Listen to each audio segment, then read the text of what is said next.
Next to me is a 1983 911 Porsche Targa, only this one has been modified by Bruce Canepa from the inside out. He's an esteemed racing driver and an automotive mastermind. I had the pleasure of seeing his automotive collection, which is unbelievable, and he actually took me for a ride in his P1 GTR. This, however, is an absolute weapon, and I can't wait to get behind the wheel of it. Originally, the 83 Targa was powered by a 3-liter flat six making 180 horsepower. Not bad considering the car only weighs 2,800 pounds. Only this has been completely overhauled and now has a 4-liter flat six making well north of 400 horsepower. We are in the Canepa 911. I'm here with Antonio from the Audrain collection. This is awesome. I mean, this car, like, the sound alone is a selling point for me. It's so epic, it's so loud, it's so visceral. The GoPros aren't gonna pick up on what it sounds like. I mean, it sounds like a race car. This thing is like the Singer that I just reviewed, almost more hardcore. So it was sent to Canepa for over 3 years, and a full overhaul was done from the outside to the interior. I'm actually sitting in Singer seats. We've got leather on the roll bar that was added in, leather everywhere. I mean, the interior is a work of art. The steering feel is even heavier than the Singer. It takes a lot of weight. It feels like there's no power assist whatsoever in the steering, and I love that about it. It's got a 5-speed gearbox. The linkage isn't quite as smooth as the Singer, but something about it, it feels right.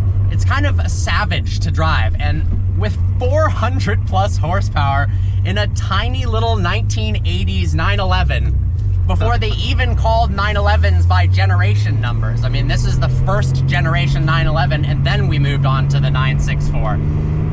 It's a pretty special thing. Yeah, this car is just epic. I mean, this is kind of like being in it.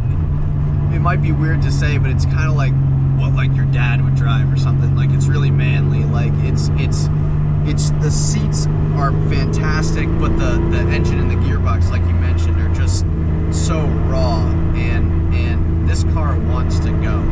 It's so tight. Like, the steering is tight, the car has instant response, the suspension is amazing, and it's so small. It's amazing. Every generation 911s get bigger and bigger, but not as much growth as, you know, like the BMW 3 Series over the years. But when you hop back to a first gen 911, it's amazing how compact this thing is. And I mean that in the most positive sense.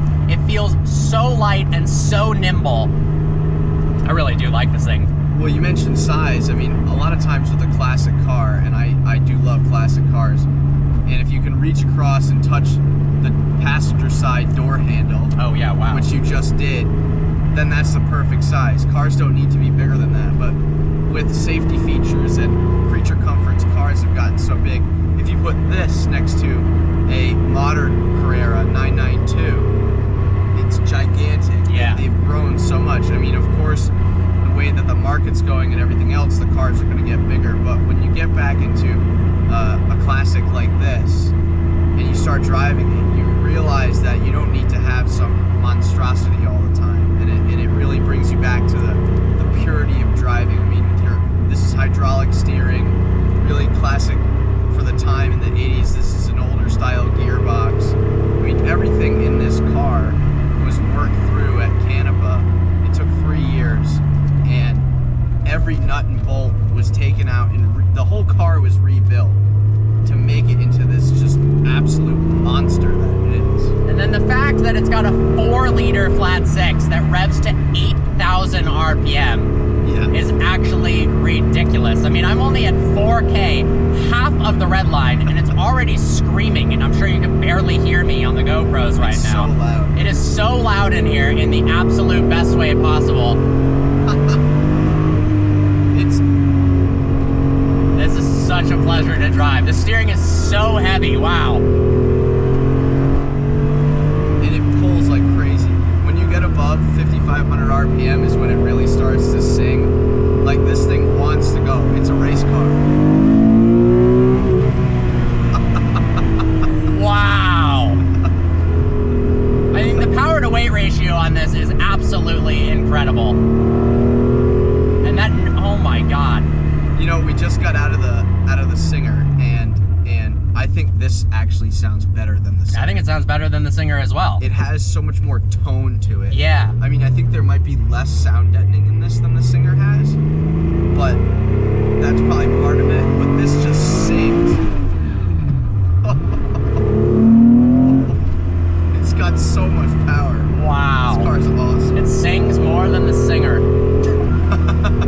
It's a good thumbnail. That was the stupidest joke.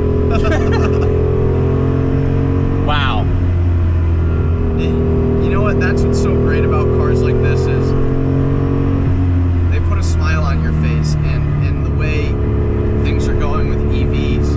Yeah, EVs are so much faster and so much more efficient, but you can't get this raw experience from an electric car, in my opinion. And I've barely stepped on the gas, haven't gone all that fast. Obviously, I want to respect this priceless machine. And even still, I'm having an absolute blast. In a more modern PDK RS car, you really got to wind it out through the gears and smash the shifts at 9,000 RPM redline to really have a blast in the car. But this, I mean, at half throttle, it just sounds so good. Well, there's nothing that really beats an analog experience. It makes it fun. Like you said, you don't have to be going crazy high speeds to enjoy yourself.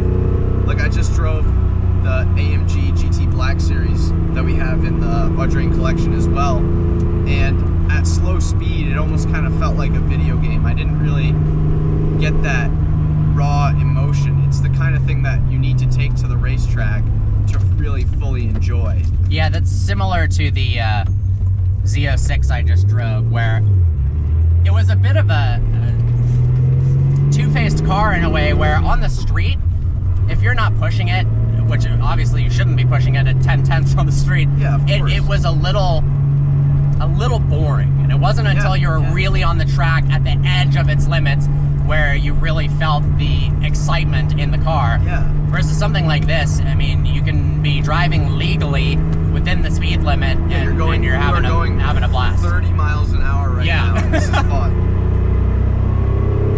Here's the thing. Do you think that cars are getting too good now? Like that Z06 is one of the best cars that you can buy right now for the money. And it's so, like, all the safety features, the best tire technology, best suspension technology, incredible engine and gearbox. Do you think it's, like, too good? I think their cars are getting too refined and too safe. Yeah. I don't think that the performance is too good. I do like the gearboxes, I do like the engines, but I think customers are they're wanting a more comfortable and refined car, but oh, by the way, it's also a supercar.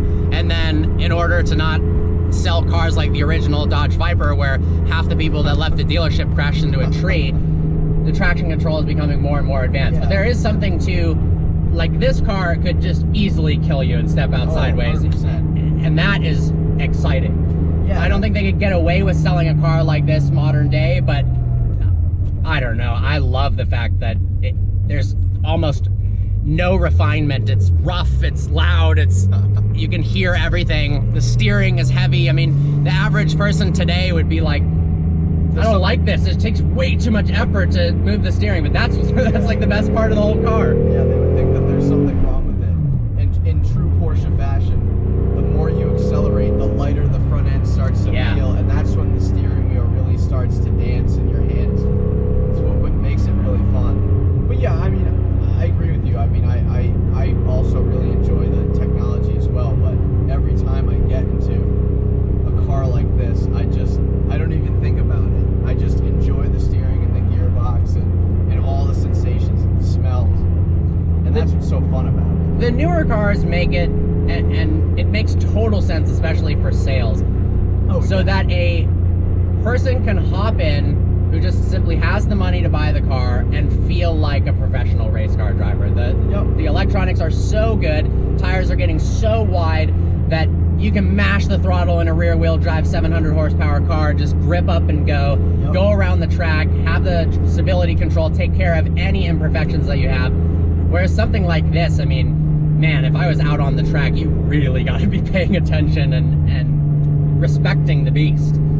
Yeah, 100%. I mean, especially with like, okay, so this gearbox, it's a good gearbox, but it takes a little bit of getting used Definitely. to. It's very notchy, it's very stiff, and if you know how to drive a manual, but maybe you haven't really driven a classic car, it does take a little bit to get used to something like that. So there is a little bit of driving experience that would be helpful when jumping into something like this for sure.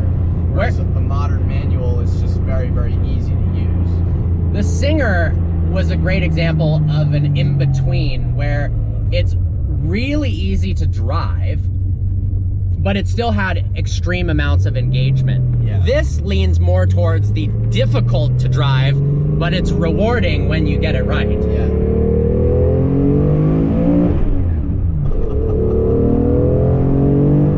That sounds way too good. It has so much tone to it. It does. It really has an amazing character to the engine. Well, guys, special thanks to the Audrain Collection for letting me review this car. It's been a blast hanging out and driving all these incredible machines. I've got a link to their YouTube channel in the description below. I'm going to show you real quick what it's like to drive from a first-person point of view. All right, guys, look forward to seeing you next video.